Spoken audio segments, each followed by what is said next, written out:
எல்லோருக்கும் வணக்கம். என் லைஃப்பில் இந்த மாதிரி ஒரு பெயின்ஃபுல்லான ஒரு சுச்சுவேஷனை நான் ஃபேஸ் பண்ணதே கிடையாது.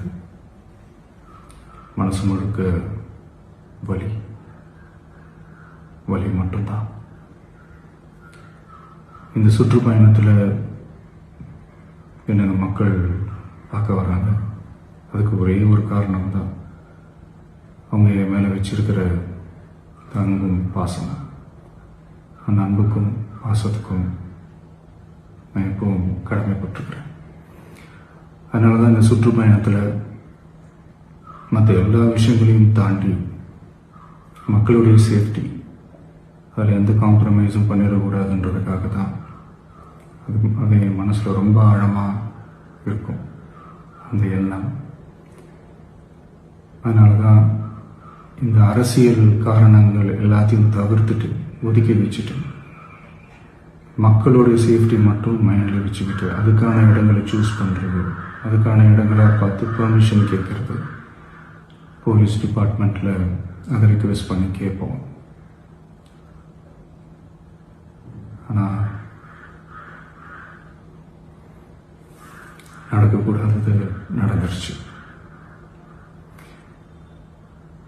ஆனால் மனுஷன் தானே, அந்த நேரத்தில் அத்தனை பேர் பாதிக்கப்பட்டு இருக்கும்போது எப்படி அந்த ஊரை விட்டுட்டு என்னால் கிளம்பி வர முடியும்? நான் திரும்ப அங்கே போகணும்னு இருந்துச்சுன்னா அதை ஒரு காரணம் காட்டி அங்கே வேறு சில பதட்டமான சுச்சுவேஷன்ஸ், வேறு சில அசம்பாவிதங்கள் அந்த மாதிரி எதுவும் நடந்துடக்கூடாதுன்றதுக்காக தான் நான் அவாய்ட் பண்ணேன். இந்த நேரத்தில் சொந்தங்களை இழந்து தவிக்கிற இத்தனை குடும்பங்களுக்கும் என்னுடைய ஆழ்ந்த இரங்கலை தெரிவிச்சுக்கிறேன். எனக்கு தெரியும், என்ன சொன்னாலும் இது ஈடையாகாதுன்னு எனக்கு தெரியும். ஹாஸ்பிட்டலில் ட்ரீட் பண்ணிகிட்ருக்கிற எல்லாருமே சீக்கிரமாக க்யூர் ஆகி வரணுன்றதை இந்த நேரத்தில் நான் வேண்டிக்கிறேன். கூடிய சீக்கிரமே உங்கள் எல்லாரையும் நான் சந்திக்கிறேன். இந்த நேரத்தில் எங்களுடைய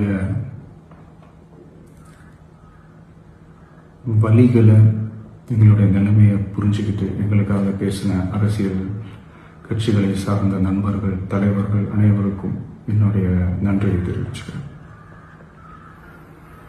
கிட்டத்தட்ட ஒரு 5 மாவட்டத்துக்கு பிரச்சாரத்துக்கு போனோம். இந்த மாதிரி எதுவுமே நடக்கல. ஆனால் கரூரில் மட்டும் ஏன் எப்படி நடக்குது, எப்படி நடக்குது? மக்களுக்கு எல்லா உண்மையும் தெரியும். மக்கள் எல்லாத்தையும் பார்த்துக்கிட்டு இருக்கிறாங்க. கரூரை சேர்ந்த அந்த மக்கள் அந்த உண்மையெல்லாம் வெளியில் சொல்லும்போது எனக்கு கடவுளே நேரில் வந்து இறங்கி அந்த உண்மைகள்லாம் சொல்கிற மாதிரி எனக்கு தோணுச்சு. சீக்கிரமே எல்லா உண்மைகளும் வெளியில் வரும்.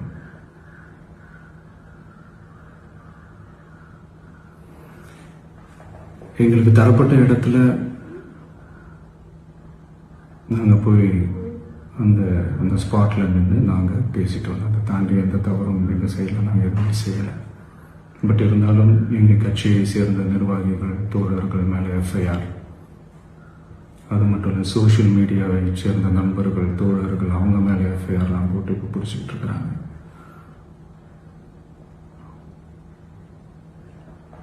சிஎம் சார்,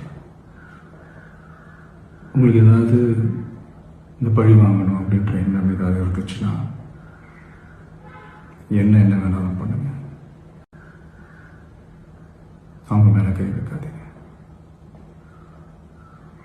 நான் ஒன்று வீட்டில் இருப்பேன், இல்லை நான் ஆஃபீஸில் இருப்பேன்.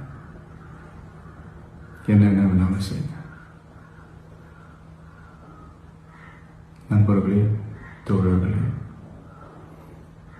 நம்மளோட அரசியல் பயணம் இன்னும் ஸ்ட்ராங்கராக, இன்னும் தைரியத்தோட கண்டினியூ ஆகும்.